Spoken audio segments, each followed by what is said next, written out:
ओम शांति। 28 सितंबर 2022 आज की साकार मुरली रंगीन बड़े बड़े अक्षरों में पढ़ें, सुने और मंथन करें। मीठा मीठा बाबा कहते, मीठे बच्चे सबको बाप का परिचय दे सुखदाई बनाओ। सबको बाप का परिचय दे क्या बनाओ? सुखदाई बनाओ।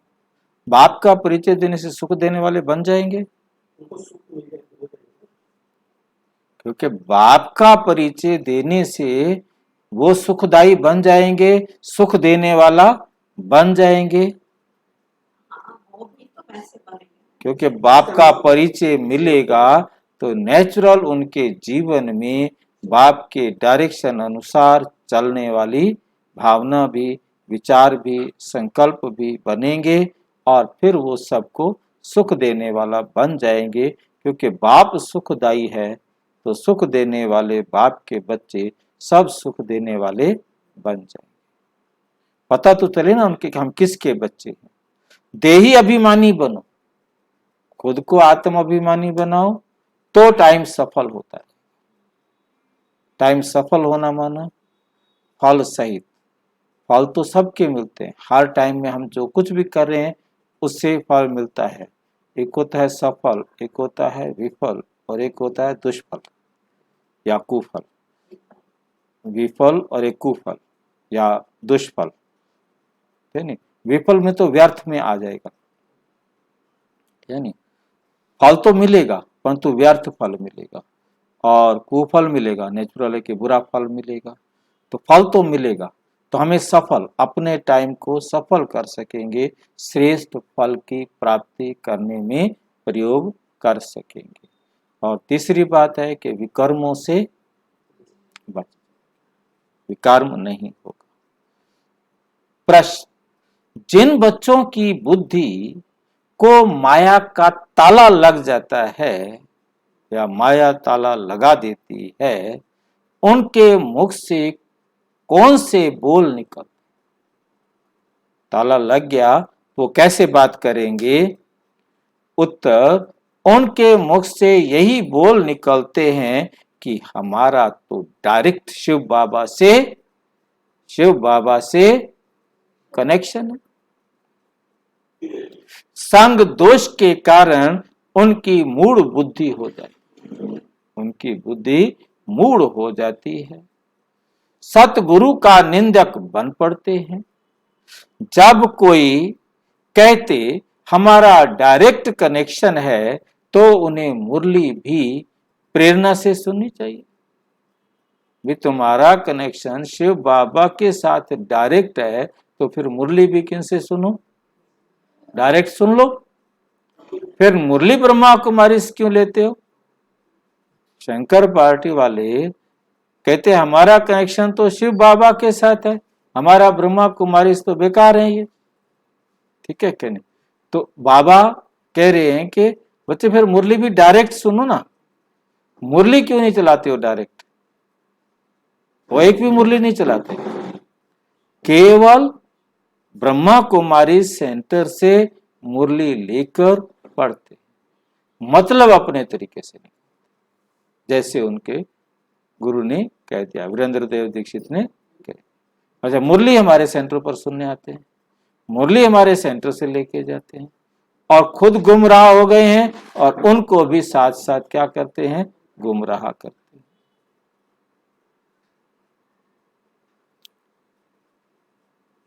ऐसे निंदक बच्चे ठोर नहीं पाते, उनकी बुद्धि को माया का ताला लग, माया क्या करती है? ऐसा ताला लगाती है जो ज्ञान को फिर घुसने ही नहीं देती।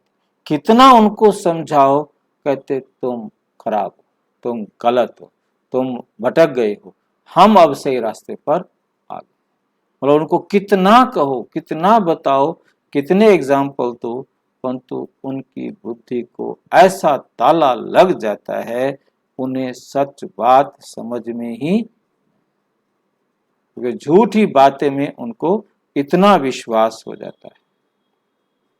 अच्छा, ओम शांति।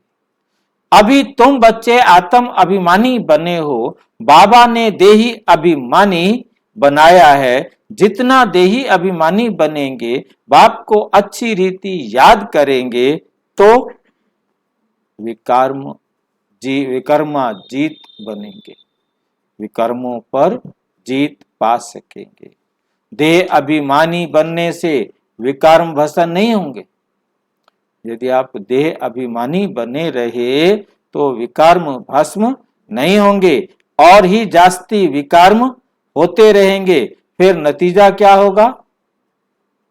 फिर नतीजा क्या होगा?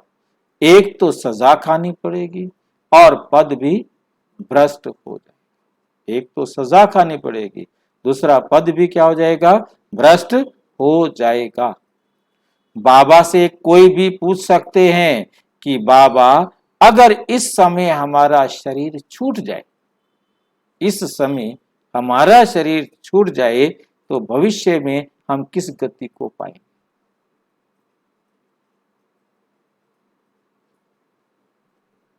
अपने आप भी सोच सकते हैं, अपने आप भी हम सोच सकते हैं कि नहीं? हम क्या बनेंगे? सब कुछ पता लग जाएगा, क्योंकि खुद के साथ तो झूठ नहीं बोल सकते। दूसरों को तो धोखा दे दे कि मैं बहुत बड़ा योगी हूं, पर तो अंदर तो हर एक को अपना तो पता है ना, अपने साथ तो झूठ नहीं बोल सकता। मौत तो सामने खड़ा है। ब्राह्मण कुलभूषण को तो बिल्कुल हरास नहीं आना चाहिए। दुख कुछ भी हो, हमारी आवाज खराब होती है, हमें फीलिंग आती है, गुस्सा आता है, अंदर कुछ होता है, नहीं होना चाहिए। जिनको नहीं होता ना, उनको कहा जाता है महावीर। कुछ भी हो, बाढ़ आए, भूकंप हो, आग लगे, परिवार उलट पुलट हो जाए, दुनिया उलट पुलट हो जाए, कुछ भी हो जाए, उसे साक्षी देखने में समर्थ हो, तब है महावीर, तब है महावीर। उनको कहा जाता है महावीर। शास्त्रों में तो स्थूल रूप में बातें ले गए, शास्त्रों में स्थूल रूप में बातें ले गए हैं, ये तो ज्ञान की बातें हैं। तुम बच्चे जानते हो, निराकार शिव बाबा ने आत्मा की भी पूरी पहचान दी है। शिव बाबा ने आत्मा की भी पूरी पहचान दी है कि तुम्हारी आत्मा में क्या क्या पार्ट नूदा हुआ। बाप ही बैठ समझाते हैं, मनुष्य तो देही अभिमानी है। बाप ही बैठकर समझाते हैं, मनुष्य तो क्या है? देही अभिमानी है। नहीं, सॉरी, नहीं, बाद में लगाया है नहीं, नहीं है नहीं कहा, है नहीं, नहीं अगले पेज पे चला गया, तो इसलिए मैंने 2 बार लाइन पढ़ी। मैंने कहा क्या चक्कर है नहीं। देही के बीज को, देही के बाप को ही नहीं जानते, बोला आत्मा के बाप को ही नहीं जानते। देही अभिमानी है नहीं, और देही अपने आप को आत्मा का बाप को भी नहीं जानते कौन है, ना खुद को जानते हैं ना बाप को जानते हैं यथार्थ रीति से। इसलिए इसको घोर अंधियारा कहा जाता है, इसी को ही घोर अंधियारा कहा जाता है। कलयुग को घोर अंधियारा और सतयुग को घोर सोजरा कहा जाता है। आत्माएं सब काली, आत्माएं सब काली अर्थात ब्लैक आउट है। ब्लैक आउट याद आ रहा है? क्या होता था? पाकिस्तान से युद्ध होता था, उस टाइम सिक्योरिटी मेजरमेंट हमारे पास इतने पावरफुल नहीं थे, तो ये भय था कि कहीं से कोई जहाज आ जाए तो रात को किसी को भी लाइट जलाने का अधिकार नहीं, बाहर कुछ भी नहीं करना, पता नहीं कब। हाँ, शीशा भी नहीं रख सकते थे, फौजी कैंप में शीशा भी नहीं होता था, क्योंकि शीशे पर भी लाइट रिफ्लेक्ट कर जाएगी, मतलब शीशा भी नहीं होना चाहिए, मतलब इतना मतलब था। हाँ जी,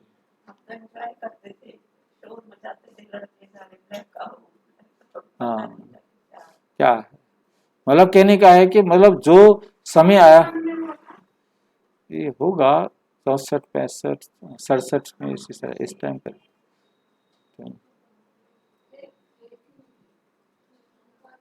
हाँ, बुढ़े होंगे शरीर में नहीं होंगे तो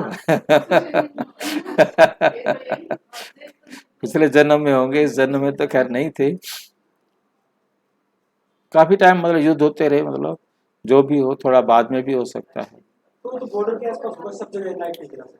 ऐसे भाई जी, अब तो हमारे देश की सीमा में यदि एक हाँ, छोटा सा क्या बोलते हैं ड्रोन आ जाता है तो पकड़ा जाता है, पता लग जाता है, परंतु तब इतना हमारा डिफेंस सिस्टम पावरफुल नहीं था। हाँ, मोदी ने किया या गवर्नमेंट जो भी है, अकेले का इसका अकेले की बस की बात नहीं है। तो मतलब कहने का है कि सारा आया, ये डर था कि कहीं वहां से कोई भी बम से मिसाइल से बम डाल दें, कुछ करें ऐसा, तो इसके लिए उन्होंने कहा था कि ब्लैकआउट करो। तो उस टाइम तो मिलिट्री में भी ब्लैकआउट इतना टफ रहता था कि शीशा भी, कहते हम शेविंग बनाने के लिए शीशा यूज नहीं कर सकते, हमारी हैबिट हो गई थी कि हम बिना शीशे के ही शेव बनाते। आत्माएं सब काली हैं, अर्थात ब्लैकआउट, एकदम काली काली, अंधेरा ही अंधेरा। सतयुग में देवी देवता धर्म की आत्माएं रोशनी में थी। ये मुरली भी लगभग उसी टाइम के आसपास की है, ब्लैकआउट शब्द जो है ना आया है। आत्माएं रोशनी में थी। इस भारत में ही दीपमाला मनाई जाती थी, मनाई जाती है, इसी भारत में दीपमाला मनाई जाती है। तुम जानते हो यहां हमारी आत्मा घोर अंधियारे में है, बाप घोर सोजरे में ले जाते हैं। आत्माओं को कुछ पता नहीं कि हम कितने जन्म और कैसे लेते हैं, कितने जन्म लेते हैं और कैसे लेते हैं, ये किसी को पता नहीं है। अब तुम जान चुके हो, बाप द्वारा हमको सृष्टि के आदि मध्य अंत का ज्ञान मिला है। दुनिया में कोई भी तुमको सृष्टि के आदि मध्य अंत की नॉलेज नहीं बता सकेंगे, नहीं बता सकेंगे। वे तो ना आत्मा को और ना परमात्मा को जानते हैं। भल कहते हैं कि मैं आत्मा हूं, दुनिया वाले कहते हैं मैं आत्मा हूं, परंतु मैं क्या हूं, मैं आत्मा क्या हूं ये नहीं पता, मैं आत्मा एक्चुअल में क्या हूं, अब ये कुछ भी नहीं पता। भ्रिकुटी के बीच चमकता एक सितारा, ये कहते हैं क्या है, कितना बड़ा है। आज तक साइंटिस्ट डॉक्टर्स ढूंढ ढूंढ के थक गए कि कहाँ है वो आत्मा, उनमें क्या पार्ट भरा हुआ है, वो क्या चीज है, मतलब उसको किसी भी प्रकार के सूक्ष्मदर्शी यंत्र से नहीं देख सकते। बस एक फिल्म वाले ने सारी दुनिया को गुमराह कर दिया, फिल्म बना दी और उसके अंदर वो शीशे को तोड़ दिया, बोले जी टूट गया। हाँ, एक वीडियो बना के डाल दी, वो वीडियो मेरे पास भी पहुंची थी, मैंने देखा था उस वीडियो को, मतलब ऐਵੇਂ ही शीशा तोड़ दिया। पहली बात ये आती है, फिल्म नहीं वीडियो, मतलब ऐसे, हाँ मतलब वो नहीं है, मतलब अच्छा, जब आत्मा निकलती है तो शीशा टूट गया। हाँ एक शीशे। पहली बात ये है कि कोई को भी आप ऐसे जिसमें वैक्यूम करके हवा ना हो ऐसे में रख के, इसका मतलब आप उसको मार रहे हो, मर्डर कर रहे हो, इट्स मर्डर, ठीक है नहीं। उसमें उन्होंने दिखाया कि हमने परमिशन ली है, गवर्नमेंट से भी परमिशन ली है कि वैसे इसने मरना है तो हम इस पर एक्सपेरिमेंट करना चाहते हैं, तो इसके लिए हमें परमिशन दी जाए, तो उसके लिए हमें परमिशन मिली, उन्होंने किसी को दिखाया है। तो उसके बाद जो है ना उन्होंने एक शीशे वाला वो कैबिन बनाया, उस कैबिन में उसको लिटा दिया और फिर जो है ना उसका सारी मशीनें लगा दी कि इसको क्या क्या हो रहा है। बस दिखा, शीशा टूट गया।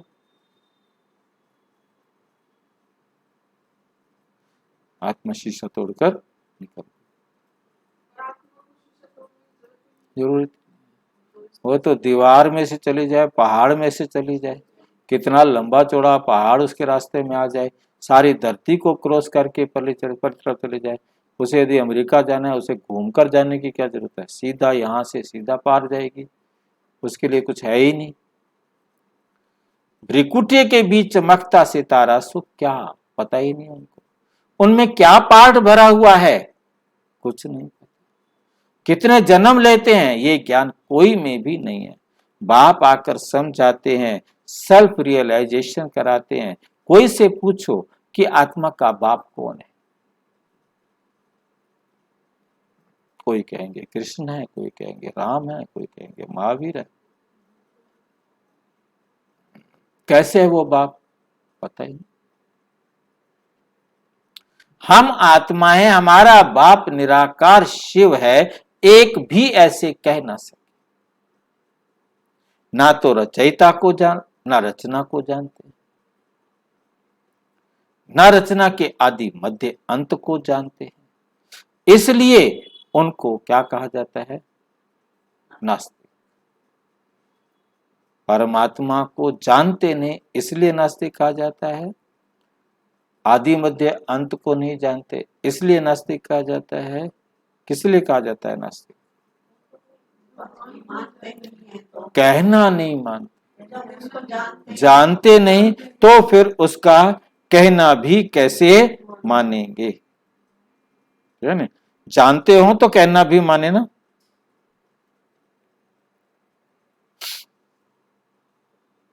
इसलिए उनको क्या कहा जाता है, नास्तिक कहा जाता है।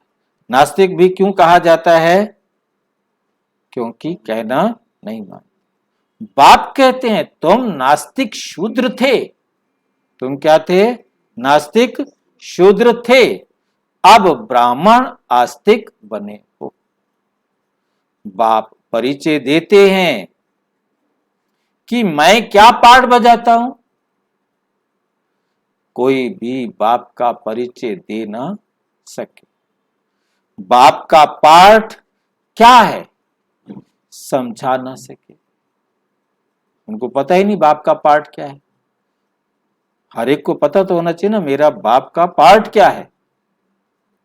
तुम भी नंबरवार समझते हो, तुम भी बाप के पार्ट को नंबरवार समझते हो कि वो कैसे अपना पार्ट आदि मध्य अंत बजाते हैं।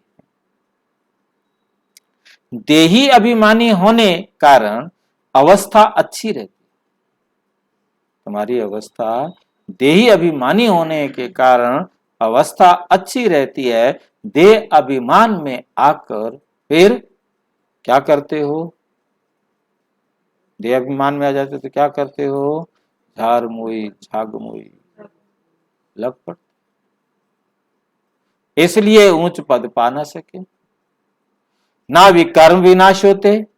बाप समझाते तो बहुत अच्छा है, जीते जी मरने का अर्थ कितना सहज है, जीते जी मरने का अर्थ कितना सहज है। जीते जी मरना, वो जाके काशी कलवट खा लेते, कहते जीते जी खुद मर जाओ, है नहीं। और यहाँ जीते जी मरने का मतलब है सिर्फ बाप का कहना, एक बाप और किसी का। तुम जीते जी मरे हुए हो, अपने को आत्मा समझ बाप को याद करते हो। हमारी आत्मा में 84 जन्मों का पाठ नूंदा है, वे भी जानते हो, वे भी जानते हो, बाप को भी जानते हो कि वे कैसे ज्ञान का सागर पतित पावन है। भारत ही पावन श्रेष्ठ था, अभी तो पतित, अभी तो पतित है। परंतु पतित अपने को समझते थोड़े हैं। गाते तो हैं विषय विकार मिटाओ पाप हरो, परंतु कितनी कमाल की बात है, एक भी अपने आप को पतित समझता नहीं।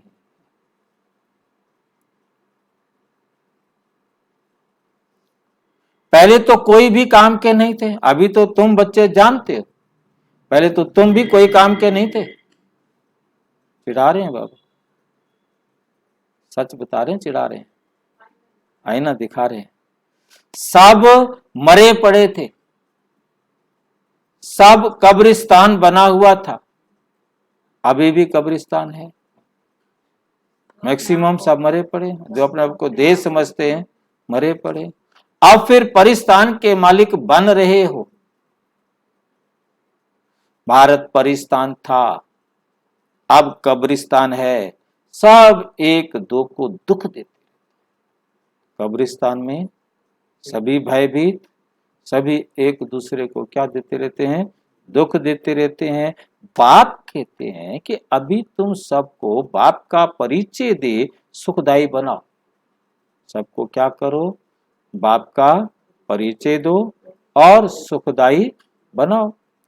देही अभिमानी ना होने कारण टाइम वेस्ट करते, देही अभिमानी ना होने कारण क्या करते हैं, टाइम वेस्ट करते हैं, करते रहते हैं। घड़ी घड़ी देह अभिमान आ जाता है। तुम बच्चों को कब हरास, हरास का अर्थ है दुख नहीं होना।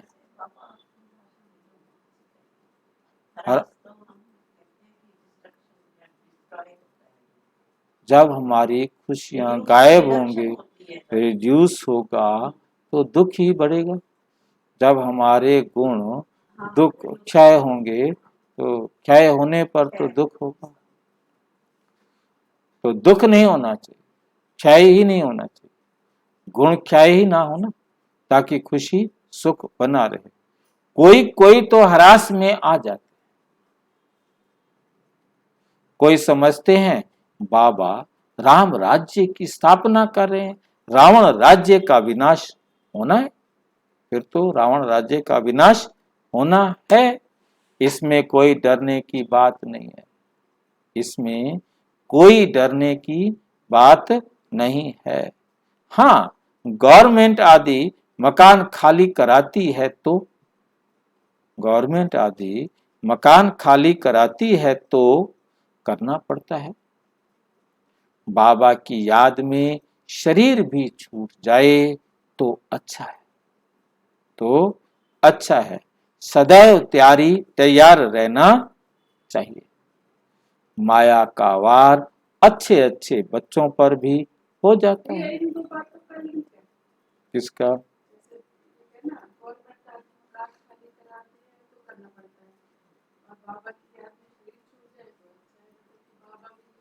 शरीर छुड़वाने आता है, छोड़ना पड़ेगा। वे बाबा कहे कि शरीर छोड़ दो, तो बाबा का कहना मानना चाहिए ना कि ये बड़ी गवर्नमेंट है। हाँ, देह का अभिमान छोड़ दो। बाबा का ऑर्डर भी मानो। हाँ, बाबा को मतलब तो घुमा फिरा के यही है ना कि मेरा कहना मानो, उसे और किसी बात से तो कोई मतलब नहीं है ना।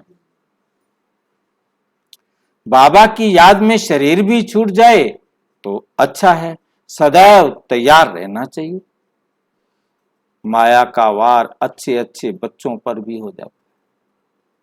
जो बच्चे अच्छे अच्छे बच्चे, कमजोर बच्चों की बात नहीं है, कमजोर बच्चों पर माया वार करती नहीं, कि तो है ही मेरे कमजोर। अच्छे अच्छे बच्चों पर भी माया का वार हो जाता है।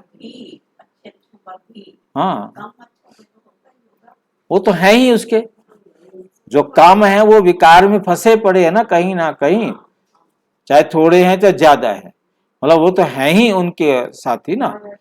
जो बिल्कुल समझो कि आज सोते हैं कि हम बस मजबूत हो गए, उनको ही माया आकर के वार करती है और फिर खत्म।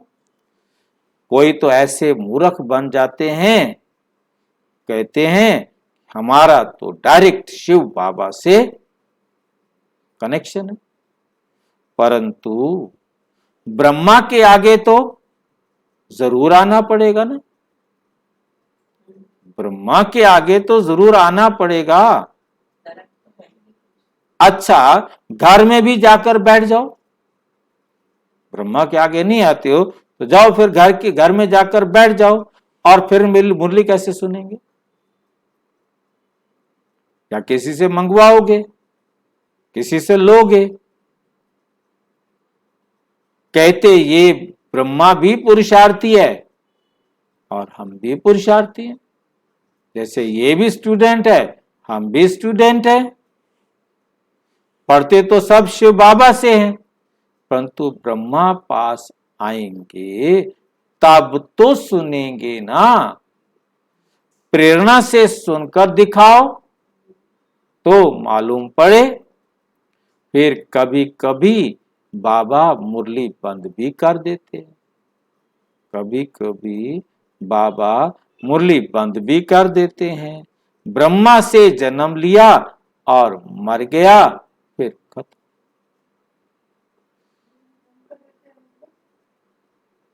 मतलब दो ही बातें हैं, मुरली मतलब बाबा मुरली सुनाना बंद कर देते हैं, और या फिर वो आना मुरली सुनने के लिए बंद कर देते हैं। बात तो दोनों के लिए ना, बाबा ने मुरली भेजना बंद कर दिया, अब मुरली उसके पास जाएगी नहीं, क्या करेगा? या वो मुरली सुनने के लिए आएगा नहीं तो भी मरेगा, वर्षा कैसे पाएंगे? ऐसे भी मंद बुद्धि बहुत संग दोष में खराब हो जाते हैं, संग दोष में खराब हो जाते हैं। फिर बताओ उनकी क्या गति है? संग दोष आ गया, बाबा का हाथ छोड़ दिया, फिर उनकी गति क्या होगी? सतगुरु का निंदक बने तो ऊंच ठोर पा ना सके। गुरु ब्रह्मा कहते हैं, गुरु विष्णु गुरु शंकर नहीं कहते। श्लोक तो हम यही सुनते आए हैं, गुरुर ब्रह्मा गुरुर विष्णु गुरुर देवो महेश्वरा। परंतु बाबा कहता है सिर्फ ब्रह्मा को गुरु कहते हैं, विष्णु और शंकर को गुरु नहीं कहेंगे। वो कहते हैं, तो बाबा कहते हैं इन दोनों को गुरु नहीं कहेंगे। हाँ, ब्रह्मा को कह देंगे। बाबा करवा रहा है, जो करवा रहा है। अब बताओ मैं क्या करूं? अब इसके क्या सोचे? भक्ति मार्ग का है, अच्छा, भक्ति मार्ग वालों, भक्ति मार्ग वालों का श्लोक है, गुरु ब्रह्मा। बाबा तो कह रहे हैं ना, ब्रह्मा को कह सकते हैं। हाँ, परंतु विष्णु और शंकर को गुरु नहीं कह सकते। मतलब ब्रह्मा के द्वारा कि भैया तो वही ब्रह्मा और विष्णु की भी वही हो गई। तो अब कहना चाहिए ना, विष्णु को भी गुरु कह दो, शंकर भी गुरु, क्या पैसे लगते हैं?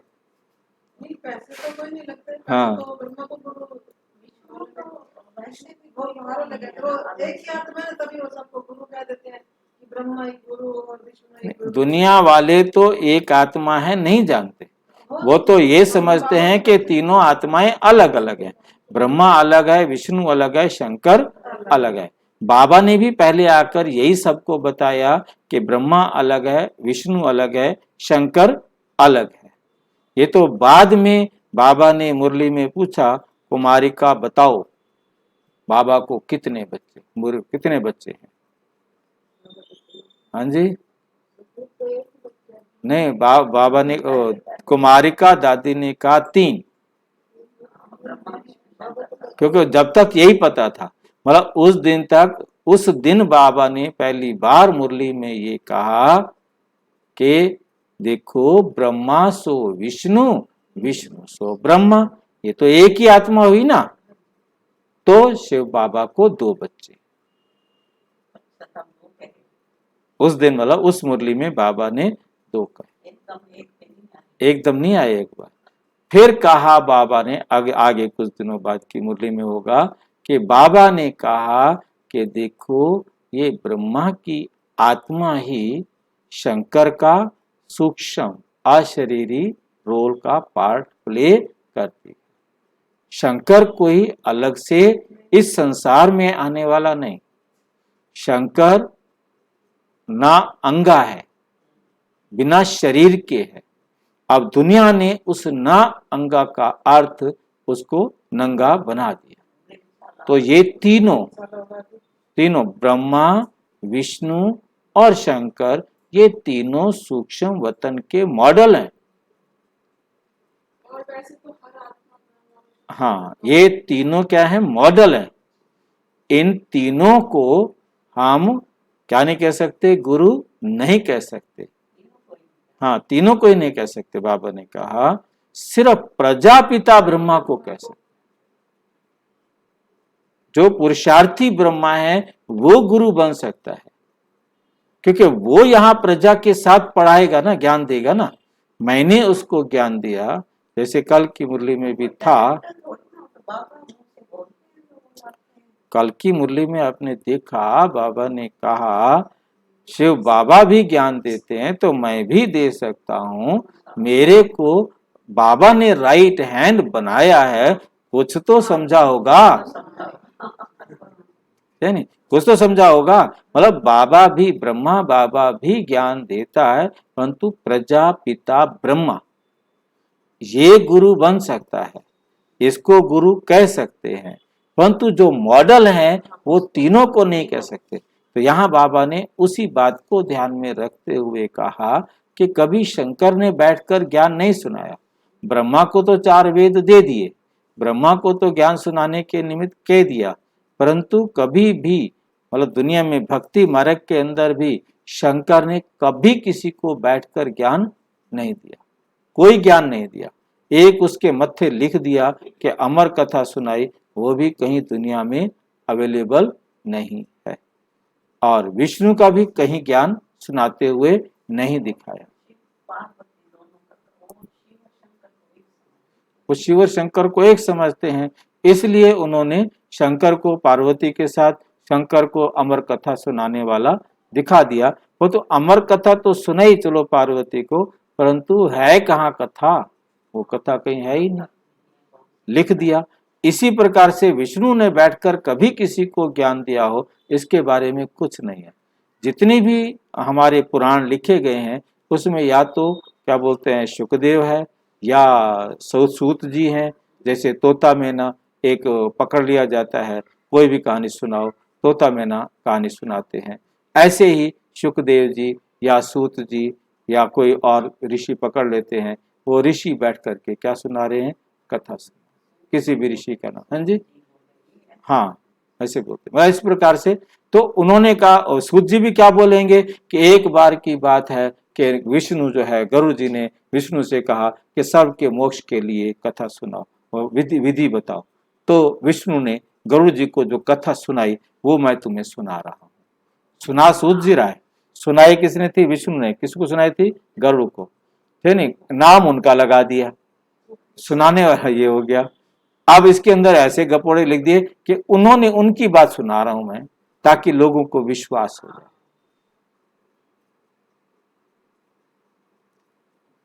गुरु विष्णु, गुरु शंकर नहीं कहेंगे, क्योंकि विष्णु सिर्फ एक ही सेकंड के लिए बनता है। दो खड़े काके लागू पाए, मतलब गोविंद कहा जाता है भगवान को और गुरु कहा जाता है मनुष्य को। ठीक है, तो उन्होंने कहा कि भगवान से भी ये मनुष्य वाला गुरु जो है ना वो बड़ा है, परंतु बाबा कहते वो कोई गुरु है ही नहीं। सब गुरुओं का गुरु तो मैं हूं, मैं आकर सबको मुक्ति देता हूं। नहीं मिलाता, बिल्कुल नहीं मिला सकता। मतलब दुनिया वाले जो गुरु हैं वो किसी भगवान को जानते ही नहीं, मिलाएंगे तो तब। वो खुद ही नहीं मिले, वो किसी और को कैसे मिलाएंगे? मतलब हम ये श्लोक गाते थे, सारी दुनिया गाती है, परंतु बेचारे जानते नहीं। तो गुरु शंकर को भी नहीं कहेंगे। तो शंकर तो एकदम अशरीरी है, वो किसी को ज्ञान सुनाता ही नहीं है। गुरु सिर्फ ब्रह्मा है। तुम भी माता गुरु बनती हो, तुम भी माता गुरु बनती हो, सतगुरु द्वारा बनी हो ना। तुम्हें गुरु किसने बनाया? एक सेकंड के लिए बनते हैं। हाँ, मतलब ब्रह्मा एक ही सेकंड के लिए विष्णु बना, विष्णु सो श्री कृष्ण, और श्री कृष्ण के रूप में उसने जन्म ले लिया, और जन्म लेते ही, शरीर लेते ही सुई गिरना शुरू, तो एक ही सेकंड का रहा ना, चाहे वो विष्णु हो या श्री कृष्ण हो, उनकी जो हाईएस्ट स्टेज है वो तो एक सेकंड की ही रही। सेकंड के बाद सतगुरु द्वारा बनी हो ना कि कलयुगी गुरुओं द्वारा। तुम ब्राह्मण ब्राह्मणियां बनी हो, तुम ब्राह्मण ब्राह्मणियां बनी हो, तुम्हारी है रूहानी यात्रा, मेहनत है, माया किसकी बुद्धि को ताला लगा दे, माया किसकी बुद्धि को ताला लगा देती है, तो फिर उल्टा सुल्टा बोलते रहते हैं, वेस्ट ऑफ टाइम करते हैं। अच्छा, मीठे मीठे सिक्की लधे बच्चों प्रति माता पिता बाप दादा का याद प्यार और गुड मॉर्निंग। रूहानी बाप की रूहानी बच्चों को नमस्ते। हम रूहानी बच्चों की रूहानी बाप दादा को नमस्ते नमस्ते नमस्ते। बाप दादा के हस्तलिखित पत्रों की कॉपी, बाबा ने बच्चों को जो पत्र लिखे हुए हैं उनकी आज 2 कॉपियां यहाँ पर दी है। तो पहली कॉपी है ज्ञान के सागर पतित पावन निराकार शिव भगवानोवाच, अपने रथ प्रजापिता ब्रह्मा द्वारा सर्व ब्राह्मण कुल भूषण ब्रह्मा मुख वंशावली ब्रह्मा कुमार ब्रह्मा कुमारियों प्रति। हे बच्चों, तुमको समझाया गया है कि पतित पावन को पतित दुनिया में आकर पतित शरीर में प्रवेश करना पड़ता है। वो पतित शरीर कौन सा है? जो पूरे 84 जन्मों का चक्कर लगाकर अभी अंतिम जन्म में है। पहला जन्म तो है पावन श्री कृष्ण श्री राधे, स्वयंवर के बाद फिर श्री लक्ष्मी नारायण बनते हैं। ये श्री कृष्ण वाला जन्म पहला होगा कि दूसरा होगा?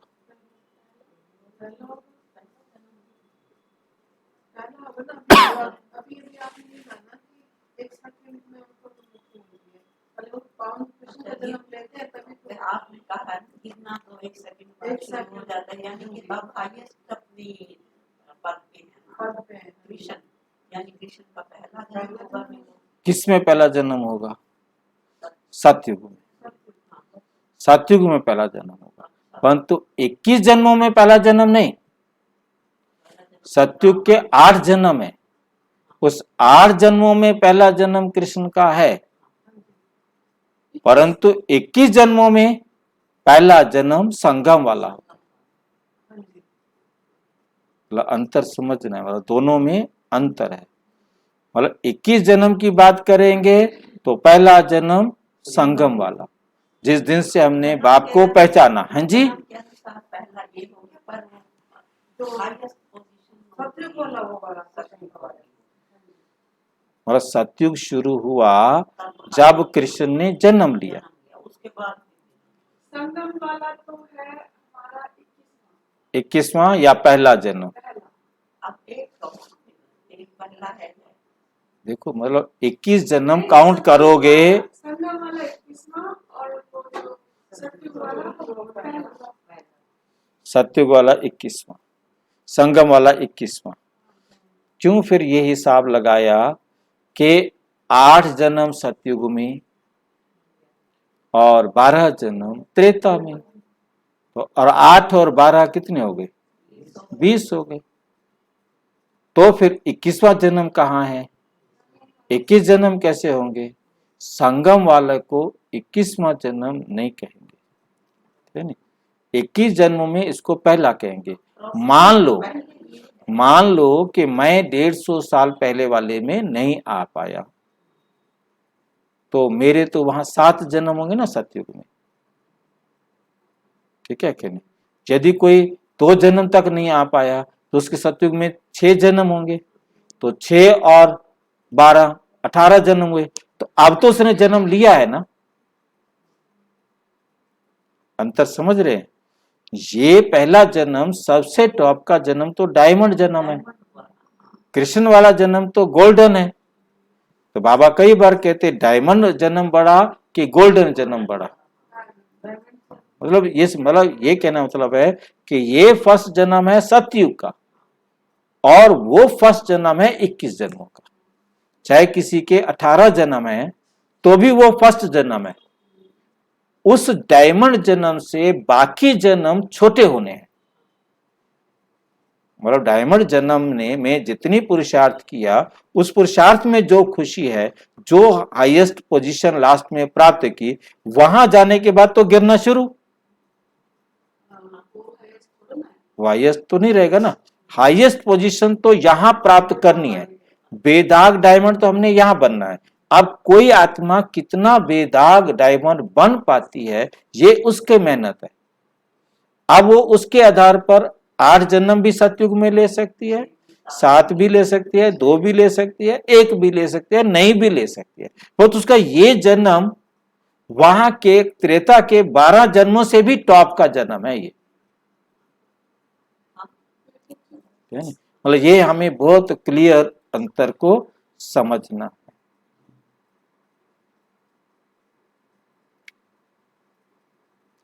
श्री कृष्ण श्री राधे स्वयंवर के बाद फिर श्री लक्ष्मी नारायण बनते हैं। अब वह देवताओं का धर्म है नहीं, अनेक अधर्म हैं। आज वो देवी देवताओं के जो धर्म थे, धारणाएं थी, जो नियम थे, वो आज है नहीं, अनेक अधर्म है। अब फिर से बाप आकर वही सतयुगी देवी देवताओं का धर्म स्थापन करते हैं। प्रजापिता ब्रह्मा मुख वंशावली बच्चे जो ब्राह्मण ब्राह्मणी कहलाते हैं, आत्मा रूप में आपस में भाई भाई, आपस में भाई भाई हैं। फिर ब्रह्मा द्वारा एडॉप्ट हो भाई बहन बनते हैं। ब्रह्मा द्वारा एडॉप्ट होकर आपस में क्या बन जाते हैं? भाई बहन बनते हैं। वर्षा पाना है ब्रह्मा कुमार ब्रह्मा कुमारियों ने, ब्रह्मा कुमार ब्रह्मा कुमारियों को परम पिता परम आत्मा से वर्षा पाना है।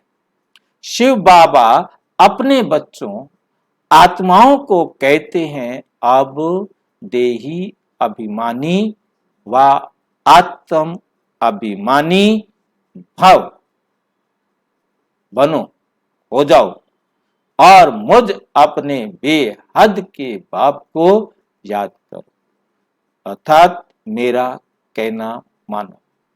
जो इस योग अग्नि व याद द्वारा सिर पर विकर्मों का बोझा है, जन्म जन्मांतर का, सो भस्म हो जाएगा।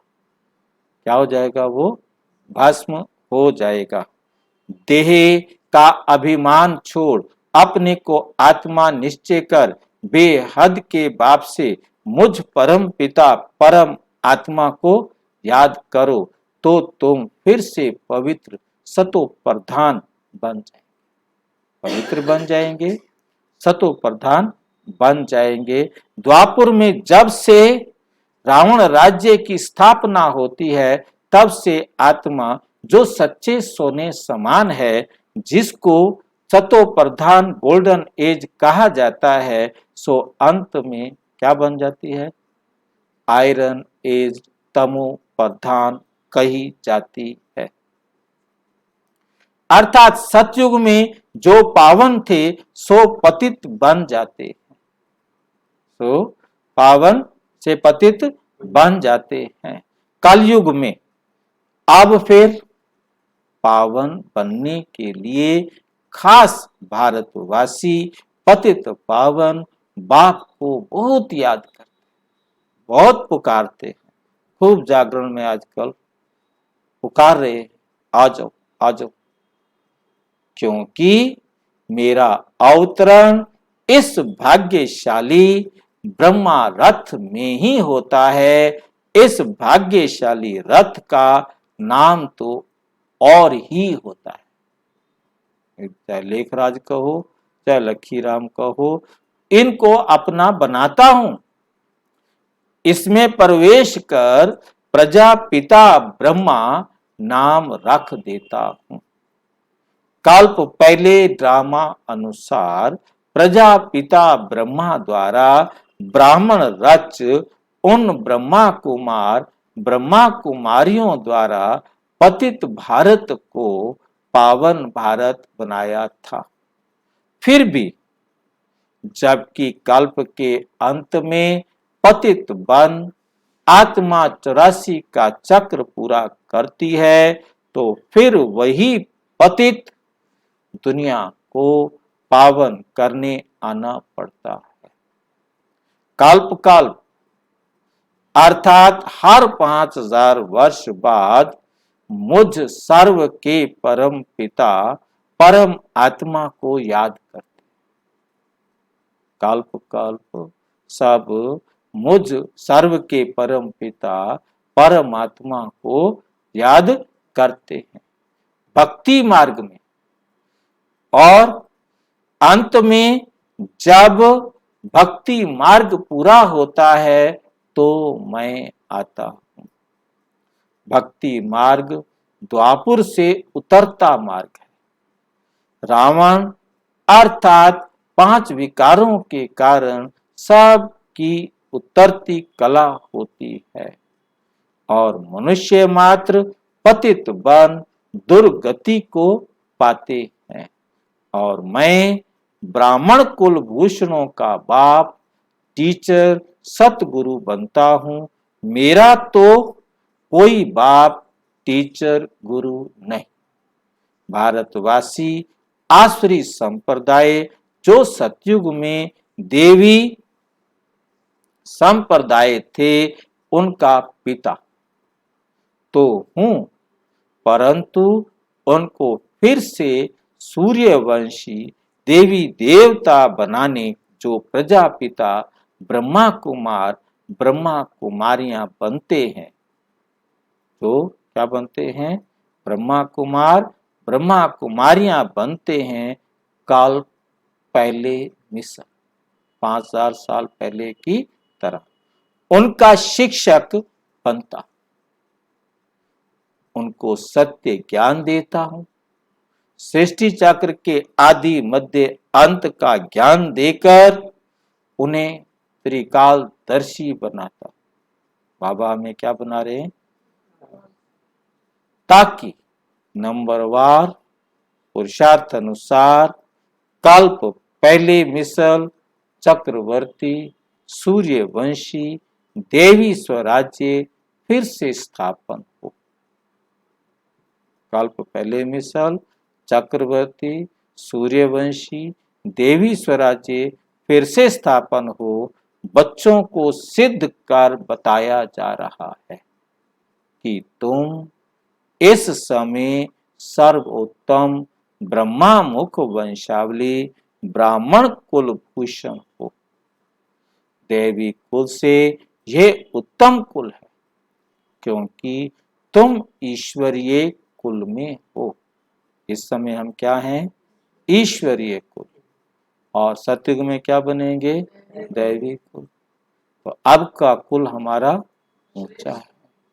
भारत 5000 वर्ष पहले स्वर्ग श्रेष्ठाचारी वैकुंठ देवी स्वराज्य था, तब तुम सूर्यवंशी देवी देवता थे। फिर क्षत्रिय बने, वैश्य बने, शूद्रवंशी बने। अब प्रजापिता ब्रह्मा द्वारा ब्राह्मण बने हो। इसे 84 जन्मों का चक्र कहा जाता है। सब तो 84 जन्म नहीं लेते, सब तो 84 जन्म नहीं लेते हैं। पीछे पीछे अनेक धर्म द्वापुर से मठ पंथ स्थापन होते आए। द्वापुर से कितने मठ पंथ धर्म स्थापन होते आए हैं और सृष्टि वृद्धि को पाती आई है। वास्तव में प्रजापिता ब्रह्मा मनुष्य सृष्टि झाड़ का फाउंडेशन। प्रजापिता ब्रह्मा मनुष्य सृष्टि झाड़ का फाउंडेशन है, जिसको कल्प वृक्ष कहा जाता है।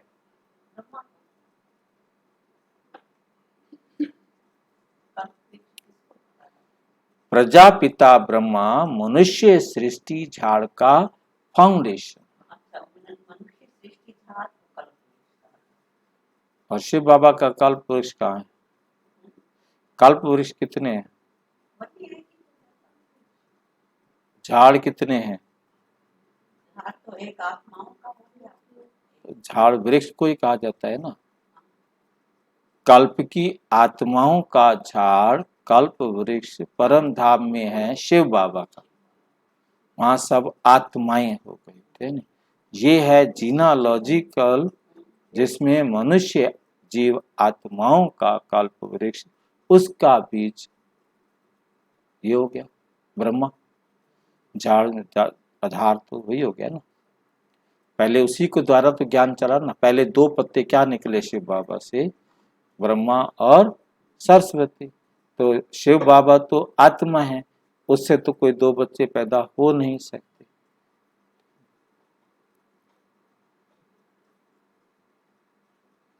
इसलिए झाड़ जो परम धाम में है, उस झाड़ में भी बहुत फर्क कर दिए गए।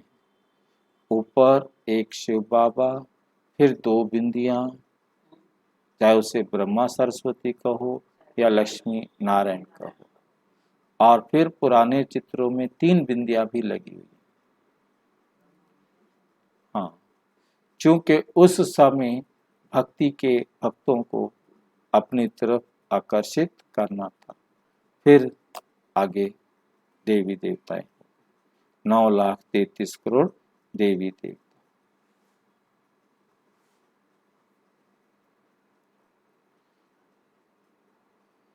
सतयुग में जो पावन थे सो पतित बन जाते हैं कलयुग में। अब फिर पावन बनने के लिए खास भारतवासी पतित पावन बाप को बहुत याद करते हैं, क्योंकि मेरा अवतरण इस भाग्यशाली ब्रह्मा रथ में होता है। इस भाग्यशाली रथ का नाम तो और ही होता है। उनको अपना बनाता हूँ, उसमें प्रवेश करता हूँ, प्रजापिता नाम रख देता हूँ। कल पहले ड्रामा अनुसार प्रजापिता ब्रह्मा द्वारा ब्राह्मण रच उन ब्रह्मा कुमारियों द्वारा पतित भारत को पावन भारत बनाया था। फिर भी जबकि कल्प के अंत में पतित बन आत्मा 84 का चक्र पूरा करती है, तो फिर वही पतित दुनिया को पावन करने आना पड़ता है। कल्प कल्प हर 5000 वर्ष बाद मुझ सर्व के परम पिता परमात्मा को याद करते हैं भक्ति मार्ग में, और अंत में जब भक्ति मार्ग पूरा होता है तो मैं आता हूँ। 5 विकारों के कारण सबकी उतरती कला होती है और मनुष्य मात्र पतित बन दुर्गति को पाते हैं। और मैं ब्राह्मण कुलभूषणों का बाप टीचर सतगुरु बनता हूँ। मेरा तो कोई बाप टीचर सतगुरु नहीं। भारतवासी आसुरी संप्रदाय जो सतयुग में देवी संप्रदाय थे, उनका पिता हूँ। तो परंतु उनको फिर से सूर्यवंशी देवी देवता बनाने जो प्रजापिता ब्रह्मा कुमारी बनते हैं, कल्प पहले मिसल उनका शिक्षक बनता हूँ, उनको सत्य ज्ञान देता हूँ, ताकि नंबरवार पुरुषार्थ अनुसार कल्प पहले मिसल चक्रवर्ती सूर्यवंशी देवी स्वराज्य फिर से स्थापन हो। बच्चों को बताया जा रहा है कि तुम इस समय सर्वोत्तम ब्रह्मा मुख वंशावली ब्राह्मण कुलभूषण हो। देवी कुल से ये उत्तम कुल है। देवी कुल से ये कुल क्या है? उत्तम, क्योंकि तुम ईश्वरीय कुल में हो। भारत 5000 वर्ष पहले स्वर्ग श्रेष्ठाचारी वैकुंठ देवी स्वराज्य था, अब तुम सूर्यवंशी देवी देवता थे, फिर क्षत्रिय वैश्य शूद्र वंश में आए, आप प्रजापिता ब्रह्मा द्वारा ब्राह्मण बने हो। 84 जन्मों का चक्र कहा जाता है। सब तो 84 जन्म नहीं लेते। द्वापुर में बहुत मठ पंथ आते हैं। मैं प्रजापिता ब्रह्मा मनुष्य सृष्टि झाड़ का फाउंडेशन, यहाँ थे हम। वास्तव में प्रजापिता ब्रह्मा मनुष्य सृष्टि झाड़ का फाउंडेशन है, जिसको कल्प वृक्ष कहा जाता है। बीज रूप तो बाबा है सभी आत्माओं का, है नहीं? सभी आत्माओं को घर ले जाने वाला शिव बाबा है, ब्रह्मा को भी। परंतु जहां जीव आत्माओं की बात आ जाएगी तो ब्रह्मा आ जाएगा। Prajapita Brahma, great great grandfather Brahma. Shiv Baba को ग्रेट ग्रेट ग्रैंडफादर इसलिए, सृष्टि का झाड़ हाँ, मैं हूं सर्व आत्माओं का। पहले मनुष्य सृष्टि झाड़ का भी कहते हैं। नहीं, झाड़ का नहीं कहेंगे, है नहीं? परमात्मा कहते सारे झाड़ का ज्ञान मेरे में है, इसलिए साइड में बीज दिखाया है, उसमें झाड़ दिखाया है। मेरे में सारे झाड़ की नॉलेज है, सारा झाड़ मेरे में नहीं है। मतलब जो गलत फहमी है, क्योंकि दुनिया वाले क्या कहते हैं, जल में कुंभ, कुंभ में जल। मतलब भगवान के अंदर सारा संसार है, सारे संसार में भगवान है। हाँ जी। गोया शिव बाबा मनुष्य मात्र का बाबा पिता है। शिव बाबा मनुष्य मात्र का बाबा पिता और ब्रह्मा ग्रैंडफादर। शिव बाबा बाबा या पिता है, परंतु ब्रह्मा जो है वो क्या है, ग्रैंडफादर। मनुष्य सृष्टि झाड़ व जीनालॉजिकल का पहला ट्री का पहला मनुष्य है। आदम को हो, एडम को हो, महावीर को हो, प्रजापिता ब्रह्मा को हो, मनु को हो, चाहे जो मर्जी को हो।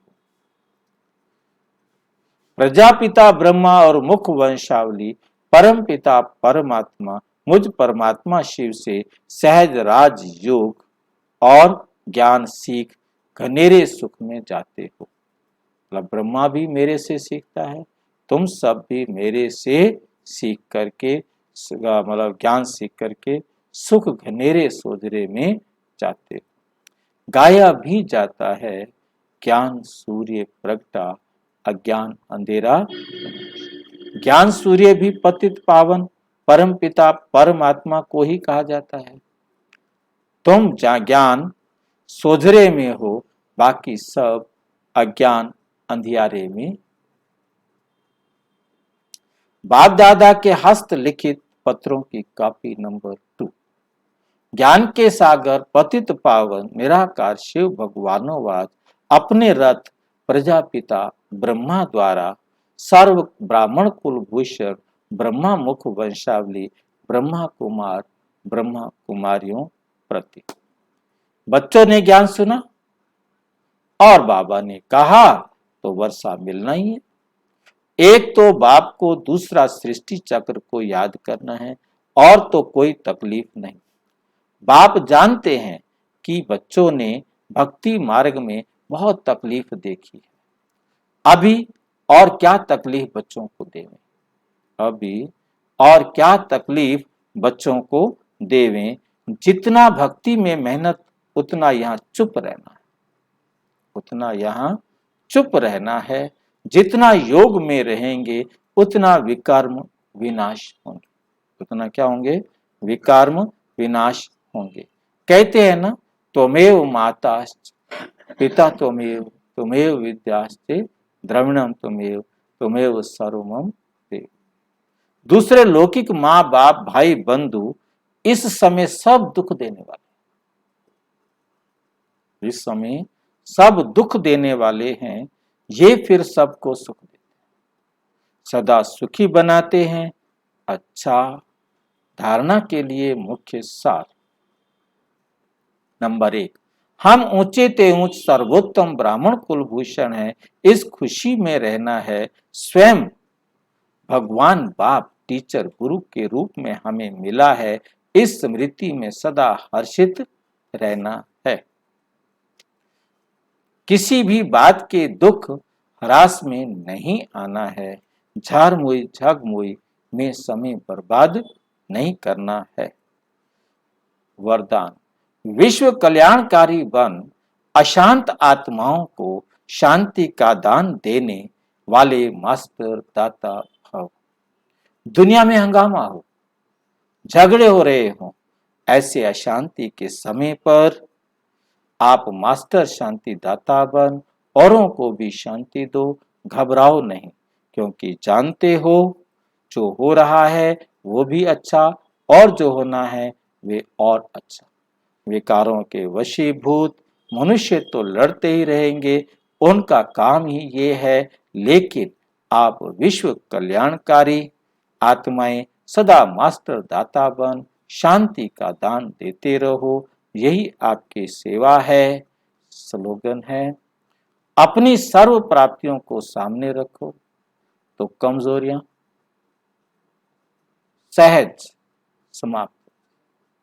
क्या क्या बाबा से मिला, शक्ति बढ़ जाएगी, कमजोरियां खत्म। यदि आप प्राप्तियों की तरफ देखोगे नहीं तो शक्ति नहीं बढ़ेगी और कमजोरियां वहीं के वहीं रह जाएंगी। कमजोरियों को निकालना है तो प्राप्ति को चेक करो। विस्तार से जानने के लिए विश्व में 140 देशों में प्रजापिता ब्रह्मा कुमारी ईश्वरीय विश्वविद्यालय के किसी भी सेवा केंद्र पर संपर्क करें और यदि कोई प्रश्न हो तो 9213106986 पर केवल टेलीग्राम करें। 9650692227 पर केवल व्हाट्सएप करें, फोन नहीं। ओम शांति।